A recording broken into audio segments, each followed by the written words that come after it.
Bonjour tout le monde et bienvenue à ce premier épisode officiel 2023 de ma chaîne Cosvlog. Vous avez déjà vu un épisode cette année un peu plus tôt, mais c'était un récapitulatif des vidéos prises en arrière-scène lorsque j'avais fait mon projet spécial Noël 2022. Donc là, c'est vraiment mon premier vidéo que je tourne en 2023. J'espère que vous êtes reposés entre Noël puis jour de l'an et que vous avez commencé l'année en santé et avec une tonne de projets en tête.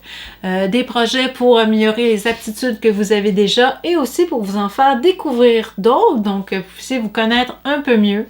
Et j'espère vraiment que c'est ce que vous avez pour cette année, donc santé et projets.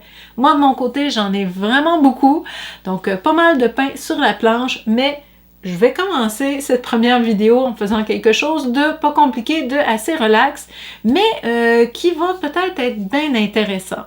Je vais faire une expérience sur le rouge à lèvres. Le rouge à lèvres, c'est un produit maquillage qui existe depuis super longtemps. Je suis allée faire une petite recherche sur Wikipédia et c'est écrit que ça fait 5000 ans au moins que le rouge à lèvres existe. Évidemment, c'est pas sous cette forme-là. On s'entend que ça, c'est le rouge à lèvres moderne. Mais le fait d'utiliser certains pigments pour et crème et huile et gras pour se mettre sur les lèvres, ben ça date vraiment de longtemps.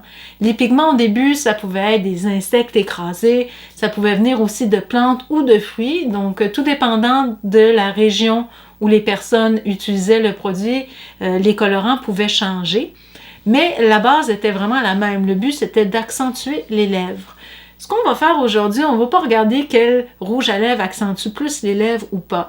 Je suis curieuse de savoir l'effet du rouge à lèvres sur la couleur des dents, mais plutôt sur la perception qu'on a, parce que nos dents ne changent pas de couleur, mais tout dépendant d'un rouge à lèvres à l'autre, ça se peut qu'on a l'impression que les dents soient plus blanches ou qu'elles soient plus jaunes.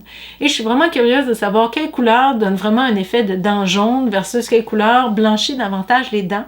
Et ça peut être intéressant de le savoir parce que si on utilise une palette de rouge à lèvres qui va avoir tendance à rendre les dents plus jaunes, pour savoir en convention avec, puis qu'on se fait prendre en photo, on va peut-être faire plus attention à la façon dont on sourit pour pouvoir à la fin avoir des beaux souvenirs sur nos photos et nos vidéos.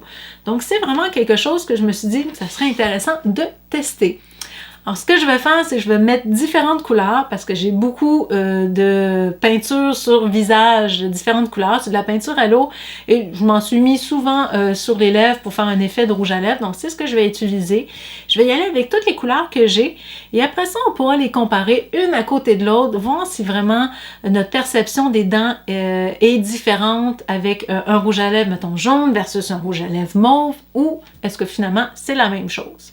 Évidemment, avant de commencer à me barbouiller les lèvres de plein de couleurs, on va y aller avec notre neutre pour le test. Donc, ça va être au fond la couleur que l'on perçoit de mes dents, mais sans rouge à lèvres du tout. Alors, je vais vous faire mon plus beau sourire. Ça va être le même sourire que je vais essayer de refaire avec les autres couleurs. Il va falloir que je m'en rappelle. Alors voilà, donc on a notre test neutre et puis on va ensuite vérifier si certaines couleurs de rouge à lèvres vont donner une impression que mes dents ont blanchi ou qu'elles ont jauni. Alors, allons-y!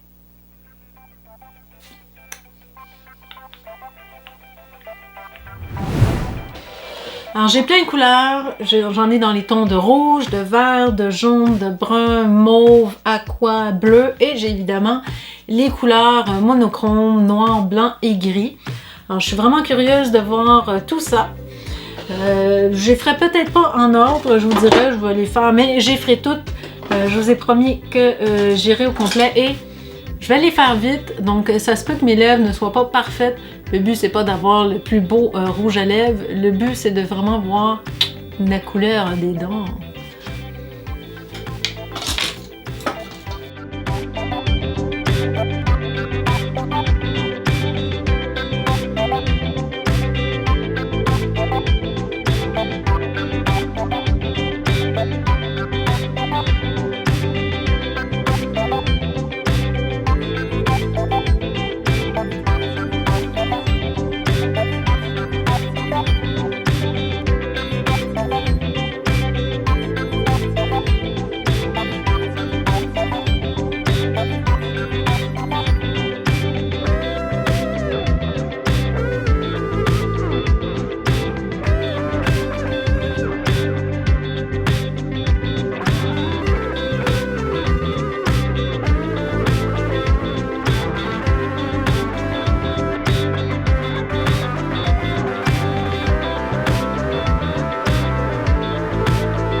conclut la vidéo. J'ai utilisé les 18 couleurs que j'ai dans mon stock, incluant la couleur noire.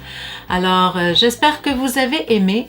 Moi, j'ai vraiment hâte de voir le résultat que ça va donner. Donc, les différentes couleurs, c'est vraiment, il y a une différence de perception au niveau de la couleur des dents. Donc, si ça influence notre dentition, la couleur que l'on a sur les lèvres. Je pense que oui, parce que dans le miroir, il y a des couleurs que j'ai remarqué que ça avait l'air de jaunir davantage mes dents que d'autres. Alors, ce que je vais faire, c'est que je vais les classer en ordre de les couleurs qui ont tendance à blanchir les dents jusqu'aux couleurs qui ont tendance à les jaunir. Et puis, évidemment, au milieu de mon échelle, ben, il va y avoir mon test neutre qui était au fond la couleur de dents, mais sans rien du tout au naturel, avec aucune couleur rajoutée sur les lèvres. J'espère que vous allez être d'accord avec le classement que je vais faire, mais si vous avez des couleurs, vous, que vous n'auriez pas mis au même endroit que moi, ben, n'hésitez pas à me le mettre en commentaire. Ça se peut que d'une personne à l'autre, nos perceptions de couleurs ne sont pas les mêmes, alors ça serait intéressant de comparer et de voir si on arrive au même résultat. Alors moi, je vais vous souhaiter une belle fin de journée. Je vous laisse avec mon tableau des couleurs et puis on se revoit pour une prochaine vidéo. Bye bye tout le monde! J'espère qu'on voit vraiment qu'il y a une différence entre les couleurs. Sinon, savoir que je fais ça pour rien, non? C'est pas grave. Vous allez le voir quand même. Même s'il n'y a rien. C'est quand même un résultat. Avoir une crampe à force de sourire. Hein? Je suis pas habituée de montrer mes dents en souriant. Vraiment pas.